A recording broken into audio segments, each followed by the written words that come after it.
Assalamualaikum warahmatullahi wabarakatuh. Perkenalkan nama saya Dewi Mulyani dengan NIM 21650017. Pada kali ini saya akan mereview tugas keempat di mana manajemen integrasi proyek. Kunci dari keseluruhan keberhasilan proyek manajemen integritas proyek yang baik, di mana proyek manajer harus mengkoordinasikan semua bidang pengetahuan lain sepanjang siklus hidup proyek. Kedua, banyak manajer proyek baru mengalami kesulitan melihat gambaran besar dan hanya fokus pada terlalu banyak detail. Yang ketiga yaitu manajemen integrasi proyek tidak sama seperti integrasi perangkat lunak.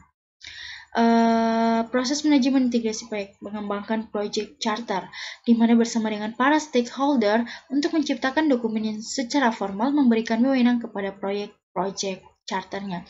Mengembangkan penyataan lingkup awal proyek bersama dengan stakeholder, khususnya pengguna produk, jasa, atau hasil proyek, untuk menetapkan ruang lingkup persyaratan high level dan membuat pernyataan lingkup awal proyek. Mengembangkan rencana pengelolaan proyek, mengkoordinasikan segala upaya rencana untuk menciptakan dokumen yang konsisten dan koheren dengan rencana manajemen proyek. Mengatur, mengelola eksekusi proyek, melaksanakan rencana pengelolaan proyek dengan melakukan kegiatan-kegiatan yang termasuk di dalamnya, memantau dan mengendalikan pekerjaan proyek, mengawasi pekerjaan untuk memenuhi sasaran kinerja proyeknya, entah itu sampai di mana, perkembangannya sampai di mana. Melaksanakan pengendalian perubahan terpadu, mengkoordinasi perubahan yang mempengaruhi hasil proyek dan aset-aset proses organisasi. Menutup proyek dengan mengakhiri semua aktivitas proyek untuk menutup proyek secara formal.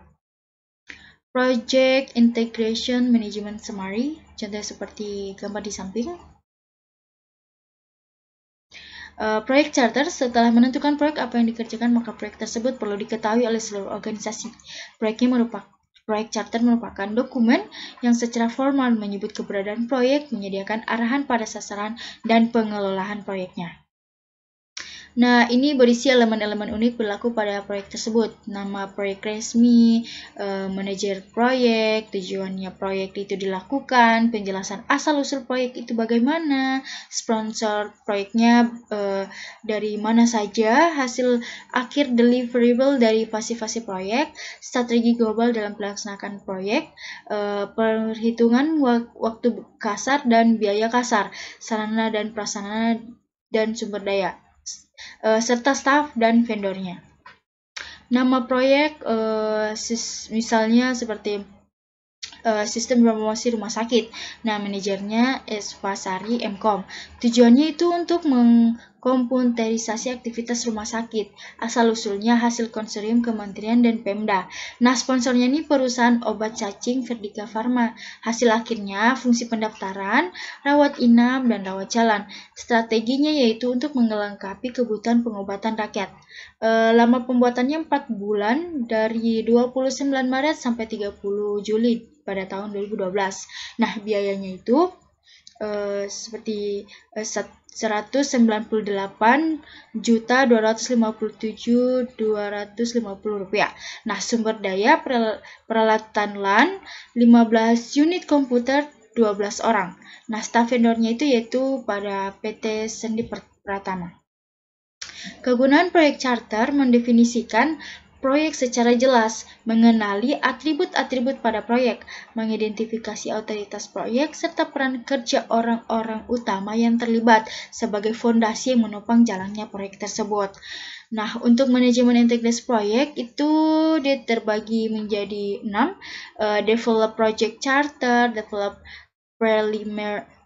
preliminary project scope statement, develop project management plan, terus direct and manage project execution, terus kelima monitor and control project work, keenam integrated change control, serta 7 close project. Maaf, ada 7.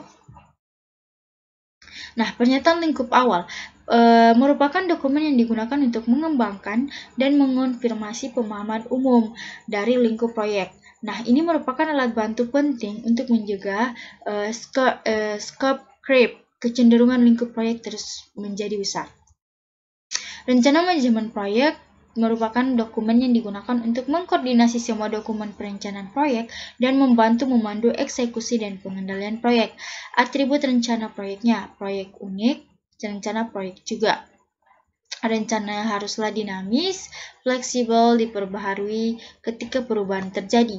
Elemen umum dari rencana manajemen proyek yaitu ada pendahuluan, deskripsi bagaimana proyek diatur, proses-proses manajemen dan teknis yang digunakan dalam proyek, pekerjaan yang akan dilakukan, jadwal dan informasi anggaran.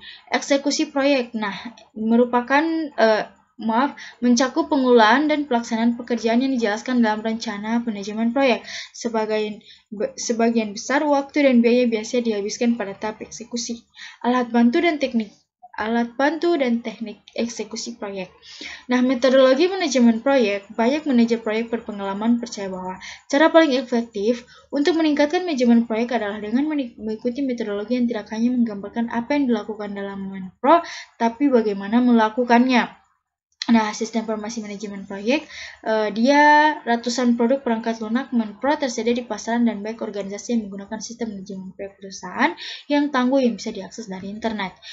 Terus, memantau dan mengendalikan pekerjaan proyek.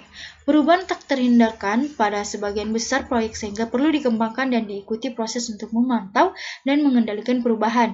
Pemantauan pekerjaan proyek mencakup pengumpulan, pengukuran, dan penyebaran informasi kinerja.